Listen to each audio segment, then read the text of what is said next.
Hi students, today's our topic is the English of 10th class, book Behave, lesson number 2, the sound of music, part first। तो देखिए part first में हमने आपको कल पढ़ाया था इसका हाफ, आज इससे आगे हम लेकर के चलेंगे, ज़रा ध्यान दे करके देखेंगे। बुक खोलिए और जहाँ पर हम आपको पढ़ा रहे हैं वहाँ पर अगर आप उंगली से स्टूडेंट्स अगर उंगली के द्वारा आप देखेंगे समझेंगे तो मेरे ख्याल से आपकी समझ में आ सकता है। यदि आप केवल वीडियो के भरोसे देखेंगे तो आपको पता नहीं लगेगा कि आपको क्या पढ़ाया गया है। तो इसलिए आप किताब को खोल करके उसकी मदद से देखिए कि हम आपको क्या समझा रहे हैं और आपकी बिल्कुल कंप्लीट समझ में आएगा, हमें पूर्ण विश्वास है। देखिए यहाँ पर हम आगे थे paragraph number 8। Note surprisingly Evelyn dilated her audience in 1991 she was presented with the royal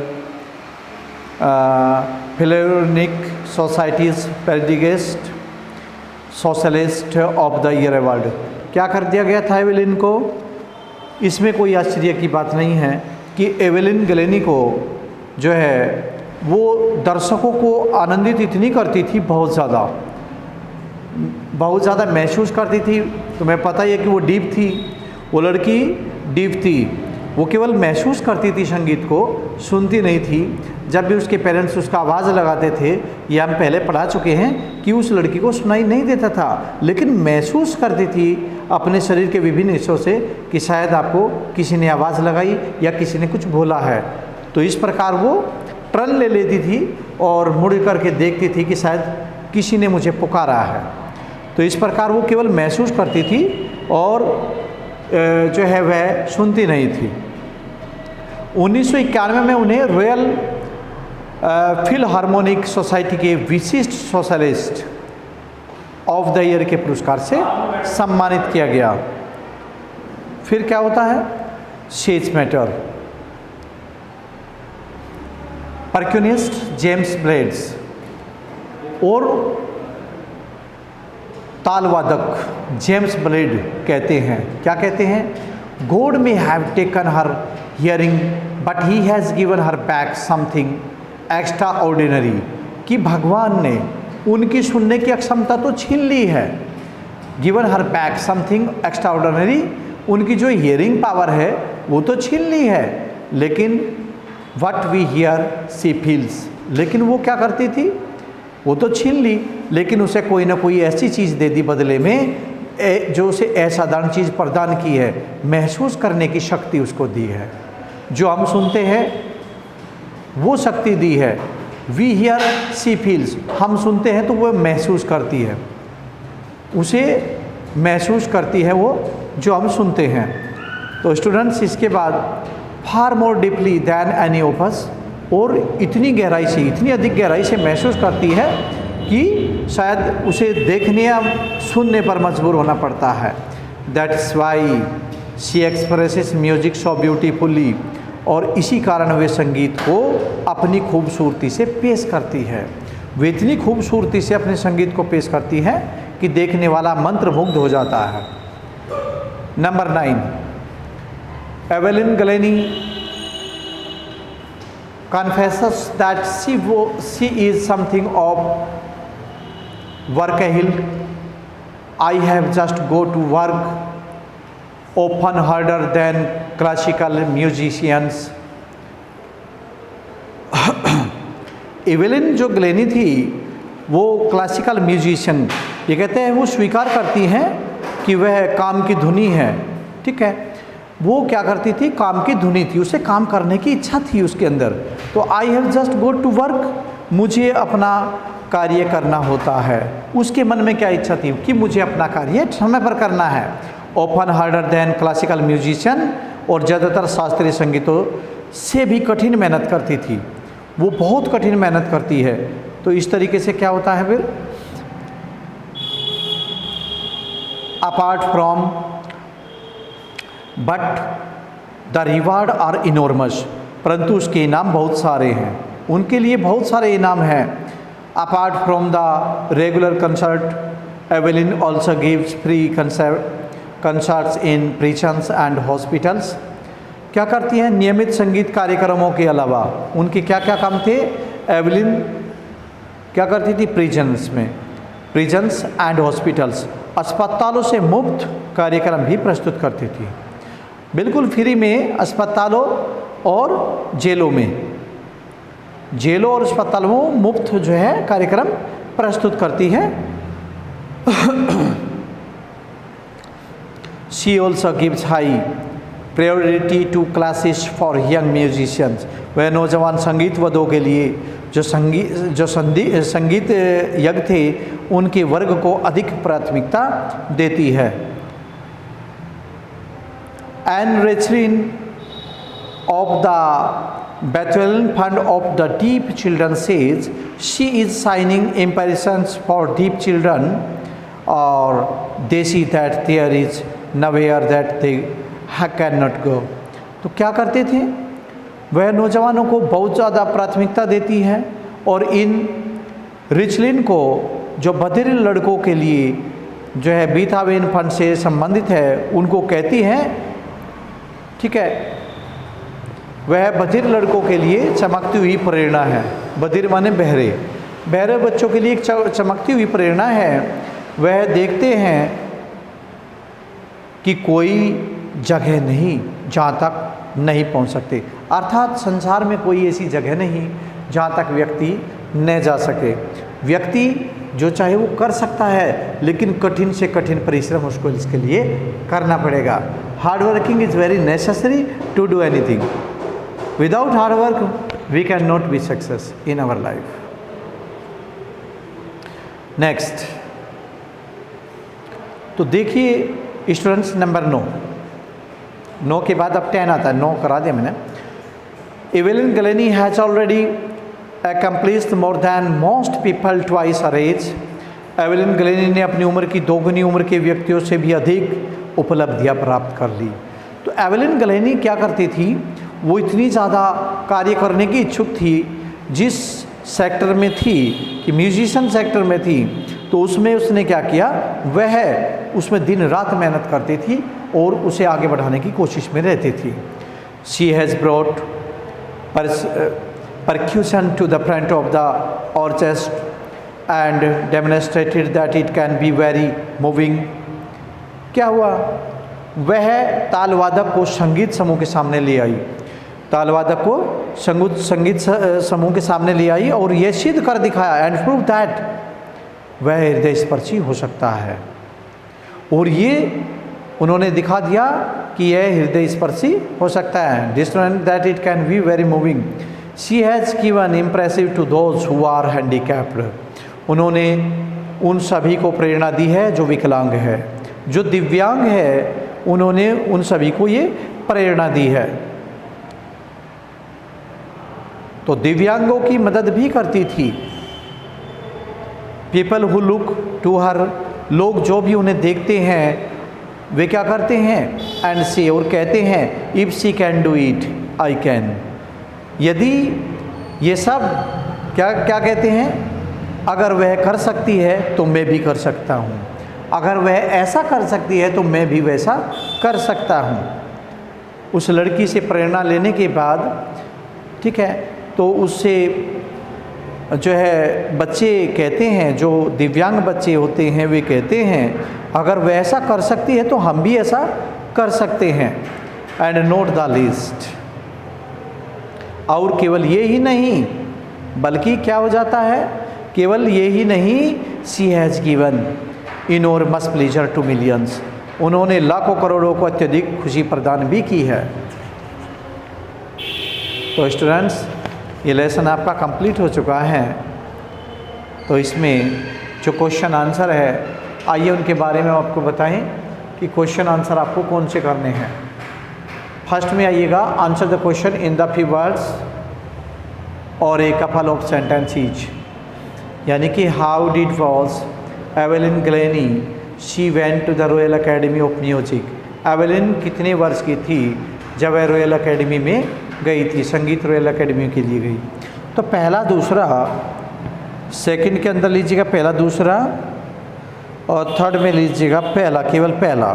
ठीक है, यानी सभी करने हैं आपको, ये फेयर कॉपी पर करने हैं। ठीक है, तो अच्छी तरीके से बिना कट किए हुए, कोई कटिंग नहीं, और साफ़ सुथरे जो है इम्प्रूव कीजिएगा राइटिंग को, उसमें गलत मत लिखिए, कटिंग मत कीजिए। अब आते हैं part second, the shehnai of Bismillah Khan. Bismillah Khan एक शहनाई वादक, इसके बारे में आप सेकंड पार्ट में पढ़ेंगे। ये सेकंड पार्ट आपका आ गया है इधर, देखिए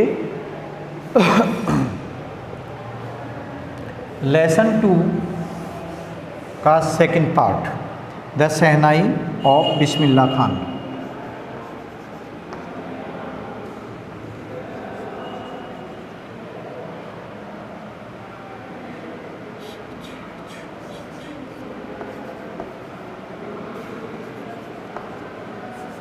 the shehnai of Bismillah Khan.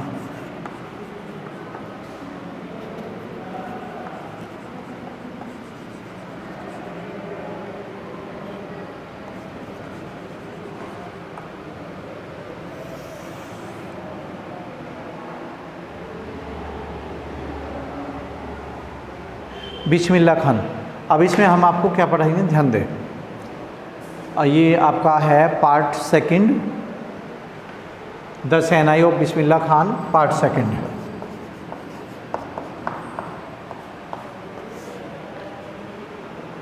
Of lesson number 2, part second of lesson number 2, the शहनाई,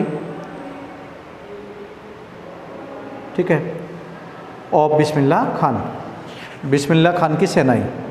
देखिए स्टूडेंट्स, बिफोर यू रीड, पढ़ने से पहले क्या होता है, do you know this people, क्या तुम इन लोगों को जानते हैं, वाट इंस्ट्रूमेंट डू दे प्ले, कि वे किस प्रकार का यंत्र बजाते हैं। तो क्या आप इनके बारे में जानते हो? Think of this shehnai and the first think you will probably imagine is a wedding और a similar occasion of function. कहते हैं शहनाई के बारे में विचार कीजिए और पहली चीज़ जो आपकी कल्पना में नहीं आई है वह है विवाह या एक इसी प्रकार के कोई समारोह या शुभ अवसर पर एक बजाई जाने वाला यंत्र। अगली चीज़ जो संभवतः है, अगली चीज़ क्या है? The next would probably it is Ustad Bismillah Khan the shehnai maestro और मास्ट्रो सेइंग दिस इंस्ट्रूमेंट, और बिस्मिल्लाह खान शहनाई वादक जो है शहनाई बजाते हुए आएंगे। तो शुरुआत करते हैं पहले पैराग्राफ से। Emperor Aurangzeb banned the playing of a musical instrument called pungi in the royal residence for it and had a shrill unpleasant sound. जो औरंगजेब शासक था उसने अपने राजशाही दरबार से जो शहनाई जो पुंगी थी उस यंत्र को हमेशा के लिए, उसकी कैसी आवाज़ थी शहनाई की? असहनीय आवाज़ थी। सम्राट औरंगजेब ने एक संगीतमय यंत्र पुंगी को अपने शाही घराने से बिल्कुल हटा दिया गया था, अर्थात उन्हें हटाने का आदेश दे दिया कि इसे अब आज के बाद कोई नहीं बजाएगा। क्यों? क्योंकि उसकी ध्वनि बहुत ही दुखदायी थी। Because his sound was very unpleasant, क्योंकि उसकी ध्वनि जो थी अनप्लीजेंट थी, असहनीय थी, अच्छी नहीं थी। Pungi became the genetic name for रेडिड नॉइज मार्कर्स, और पुंगी उसका नाम इसलिए दे दिया गया, ठीक है, बांस से निर्मित ध्वनि करने वाले सभी यंत्रों को पुंगी का नाम दे दिया गया। तो जितने भी यंत्र जो है बांस से बनते थे, खोखले बांस से तैयार होते थे, तो उन्हें क्या नाम दे दिया गया? पुंगी। उन्हें पुंगी नाम दे दिया गया। And made 7 halls. फिर क्या होता है, सॉरी यहाँ से आएंगे।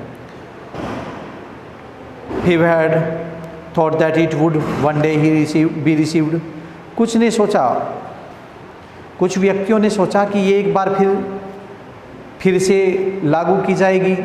ए barber of a family of personal musician, और उसी राजशाही परिवार से, यानी कि राजशाही परिवार में आने वाला एक नाई जो उनके दरबार में who came access to the royal palace decide to improve the royal quality of the pungi. तो उसने क्या किया, नाई ने, जो उस शाही परिवार में आ जाया करता था, तो उसने क्या किया कि पुंगी को दूसरे तरीके से जो है पुंगी को बनाने का निर्णय लिया। क्या कि इस पुंगी को जो है दूसरे तरीके से बनाया जाए, इसकी क्वालिटी को चेंज किया जाए, टनल क्वालिटी। तो he choose a pipe with a natural hollow stem that was longer and broader than the pungi. उसने क्या किया, एक बहुत बड़ा पाइप लिया, खोखला बांस का पाइप। उस खोखले बांस के पाइप में उसने क्या किया, 7 छेद किए, 7 होल्स किए on the body of the pipe. उस पाइप के, ठीक है, बीचों बीच 7 होल किए।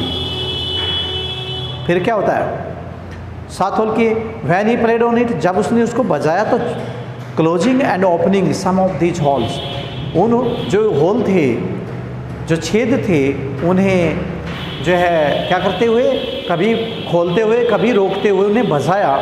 उस बांस के खोखले होल को जो है खोलते बजाते हुए जो उन्होंने बजाया उस पुंगी को, तो soft and melodious sound war produce, उसमें से एक बहुत ही अच्छी सुरीली और मन भावन आवाज़ निकली।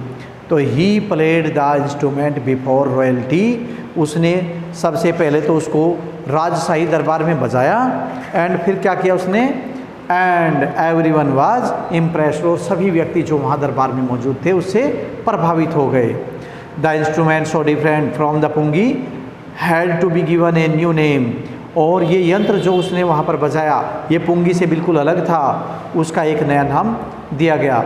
As the story goes, since it was first played on the in the Shah's chambers and was played by a nai, so it called the name shehnai. और इस क्या हुआ, जैसे कहानी बढ़ती है, उसे शाही दरबार के में पहली बार बजाया गया तो एक नाई के द्वारा बजाया गया था, इसलिए इस यंत्र को शहनाई नाम दे दिया गया। शहनाई नाई के द्वारा तैयार की गई इसको नाम ही शहनाई दे दिया गया। अब नंबर 2 पैराग्राफ में आते हैं। The sound of the shehnai begin to be considered auspicious. अब जो शहनाई की ध्वनि थी वो शुभ माना जाने लगा। शहनाई जब बजती है तो शुभ जगहों पर, मंदिरों में, शादियों में, तो अच्छी जगह बजती है, और शहनाई की आवाज़ को शुभ माना जाने लगा। And for this reason it is still played in temples and each and indispensable जो है component of any North Indian wedding. क्या होने लगा, इसको कहाँ कहाँ बजाई जाने लगी है, इस कांसी से आज भी मंदिरों में बजाया जाता है, और उत्तर भारत में तो विवाह का एक बहुत बड़ा हिस्सा बन गया है। उत्तर भारत में the north Indian wedding in the past, और उत्तर भारत में इसको जो है बहुत बड़ा ये हिस्सा मान लिया गया, बल्कि कब से, प्राचीन काल से ही।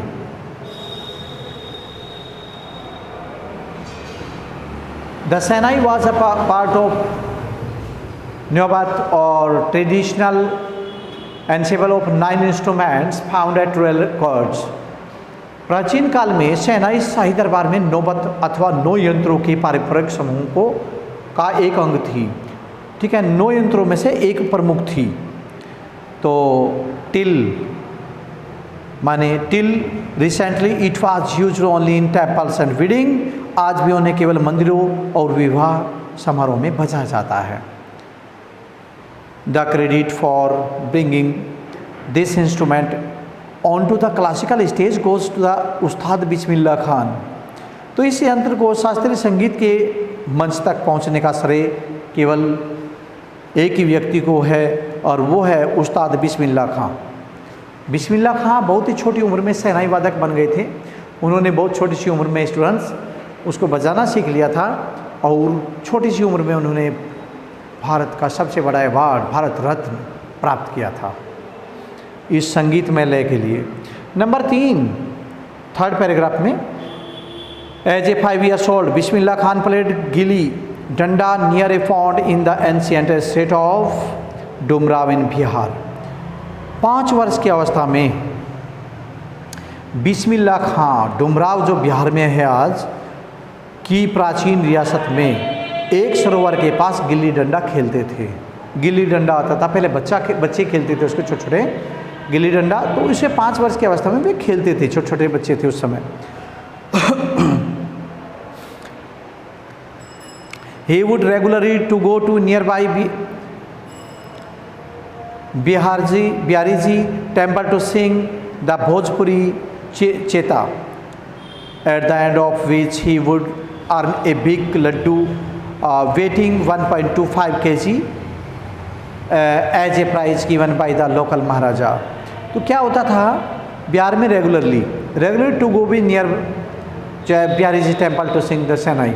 तो वे क्या करते थे उस समय, वे नियमित रूप से पास ही के मंदिर में, बिहारी जी के मंदिर में क्या करते थे, भोजपुरी चेता गाने जाते थे। रोज़ भोजपुरी चेता गाते थे और उसके अंत में उन्हें क्या इनाम के रूप में मिलता था, 1.2 यानी 1.25 किलो लड्डू का, 1.25 किलो का एक लड्डू मिलता था उन्हें, 1.25 किलोग्राम का।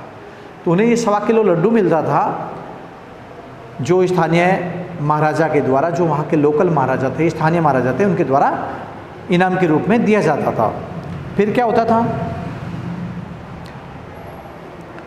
This happened 80 years ago and the little boy has traveled far to earn the highest civilian award in India, the Bharat रत्न।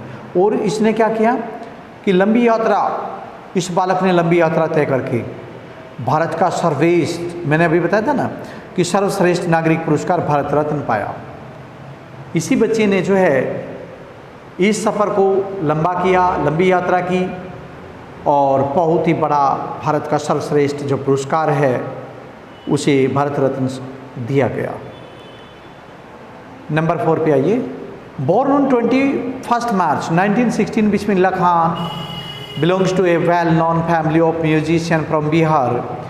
तो 21 मार्च 1916 को पैदा हुए बिस्मिल्लाह खान बिहार के एक परिचित संगीतज्ञों के परिवार के ही बालक थे। तो वे क्या करते थे, जब एक बात है, अगर उनके माता पिता संगीत में थे, यानी संगीत में आनंद लेते थे, तो उनके बच्चे भी जो है उसी में थोड़ा कुछ न कुछ इंटरेस्ट जरूर लेंगे। तो ये फैमिली से रिलेटेड होता है, किसी भी चीज़ में टेक पार्ट करना या उसमें जो है इंटरटेनमेंट करना, कि उसमें उसका रुचि है या नहीं है, उसका इंटरेस्ट है या नहीं है। तो ये उनके परिवार के ऊपर भी डिपेंड करता है। आगे देखिए, हिज फादर, सॉरी यहाँ पे आइए, हिज ग्रैंडफादर रसूल बख्श खान, उनके जो दादाजी थे रसूल बख्श खान, वे क्या करते थे, वे Rasool Bakhsh Khan was the shehnai nawaz of the Bhojpur king's court. वे भोजपुर राज के दरबार में शहनाई वादक थे। ठीक है, उनके दादाजी। His father Paigambar Bakhsh and other paternal ancestor were also great shehnai players. और उनके जो अन्य पैतृक पूर्वज भी महान शहनाई वादक थे, वे भी महान शहनाई वादक थे, वे भी महान शहनाई वादक थे भाई। तो इसके बाद क्या आता है स्टूडेंट्स, ध्यान दें,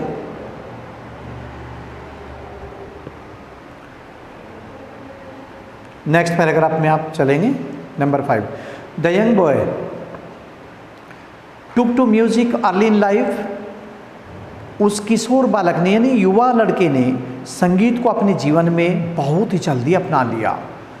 ठीक है, इतनी जल्दी अपना लिया कि वो उसका जो है वह उसके आदी ही हो गए। एट द एज ऑफ 3 वर्ष की अवस्था में when his mother took him to his maternal uncle house in Banaras, now Varanasi, जो अब वाराणसी के नाम से जाना जाता है, बनारस था ये पहले।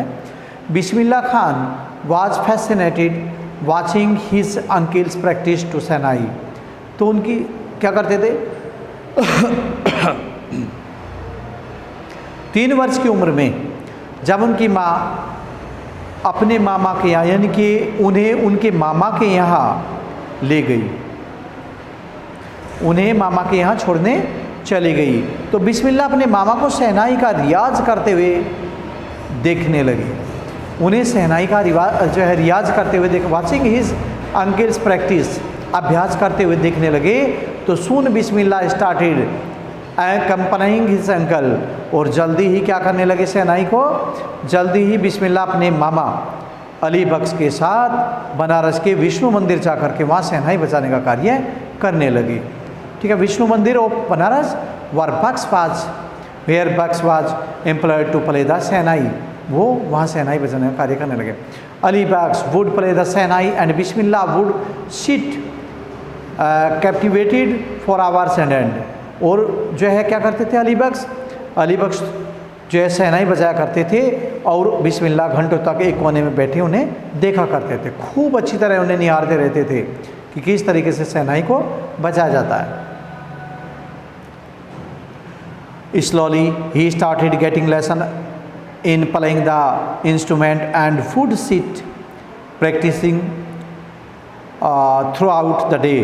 और क्या करते थे, बजाया करते और बिस्मिल्लाह जो है वहाँ घंटों तक बैठे रहे थे। तो धीरे धीरे उन्हें यंत्र बजाने के बारे में पढ़ाया जाने लगा। अब उन्हें बताने लगे, उसके जो मामा जी थे वे भी बताने लगे कि बेटा इस तरीके से जो है ये यंत्र बजेगा, यहाँ से शुरू होगा और इस तरीके से इसमें से सुर निकलेंगे। और पूरे दिन रियाज करते रहते थे और उन्हें पूरे दिन प्रैक्टिस कराया करते थे खूब अच्छी तरीके से। For years to come to the temple of Balaji and जो वहाँ पर क्या था, वे क्या करते थे बालाजी मंदिर में मंगला मैया और गंगा के किनारे उसी स्थान पर जाया करते थे और वहीं पर वे खूब अच्छी तरह banks of the Ganga became the young apprentice's favourite haunts where he could practice in the solitude. तो इस प्रकार वे गंगा मैया यानी कि गंगा के किनारे पर जाकर के मंगला मैया और गंगा के किनारे पर जाकर के शहनाई किशोर विद्यार्थियों के मनपसंद स्थान पर गए और वहाँ वे एकांत में रियाज करते रहते थे, जहाँ पर वे खूब अच्छी तरीके से अपनी जो है खूब प्रैक्टिस अभ्यास करते रहते थे। तो ऐसे स्थान पर वे चले गए। The flowering water of the Ganga inspired him to improvise and invent race to that were earlier considered to be the beyond of the range of the shehnai. तो इस प्रकार शहनाई में वे क्या करते थे, तो यहाँ देखिएगा स्टूडेंट्स, तो गंगा का बहता हुआ पानी उन्हें बेहतर बनाने के लिए प्रेरित करता और भी ज़्यादा, कि जिस तरह गंगा का पानी बह रहा है उसी तरीके से अगर हम बार बार प्रैक्टिस करते रहेंगे, ना रुके, बिल्कुल ना रुके और बार बार प्रैक्टिस करते रहेंगे, तो इससे उसे प्रेरणा मिल रही थी। उन्हें प्रेरणा क्या मिल रही थी कि जिस तरीके से गंगा का पानी कभी रुकता नहीं है और चलता चला जाता है आवाज़ करते हुए, उसी प्रकार हमें भी अपनी प्रैक्टिस को जारी रखना है, जिस प्रकार कभी ना कभी हमें एक दिन कामयाबी जरूर मिलेगी। उन्होंने उस रागों का आविष्कार भी किया जो पहले शहनाई की पहुंच से बहुत दूर माने जाते थे, जो शहनाई की पहुंच से बहुत दूर माने जाते थे, कभी बजाए नहीं जाते थे। तो इस प्रकार उन्हें जो है उस रागों का भी आविष्कार किया उसने। At the age of 14 Bismillah accompanied his uncle to the Allahabad music conference. तो क्या 14 वर्ष की उम्र में क्या किया उन्होंने, बिस्मिल्लाह accompanied his uncle to the Allahabad music conference. तो बिस्मिल्लाह अपने मामा के साथ इलाहाबाद संगीत सभा में गए और वहाँ पर क्या किया, at the end of his recital, और अपने कार्यक्रम के अंत में Ustad Faiyaz Khan patted the young boys back and said work hard and you shall make it.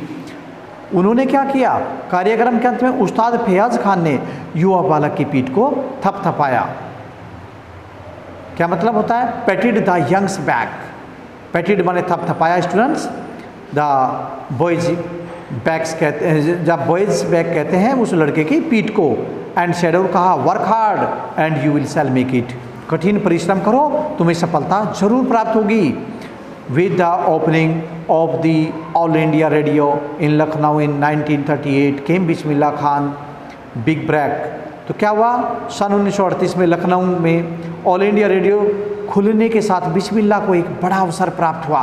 जब ऑल इंडिया रेडियो खुली तो बिस्मिल्लाह खान को 1938 में बुला लिया गया। उन्हें एक बहुत बड़ा मौका मिला लखनऊ में। He soon became an often heard shehnai player on radio. तो उन्हें क्या हुआ, जल्दी रेडियो पर पुनः सुने जाने वाला एक शहनाई वादक बन गए। अर्थात लोगों में इतना जागरूकता पैदा हुई, इतनी अच्छी लगी शहनाई कि लोग उसको बार बार सुनने लगे। तो इस प्रकार स्टूडेंट्स, आज के लिए हम यहीं पर विराम लेंगे। It is the stop our video and कल जो है आगे से पढ़ाएंगे। बाय।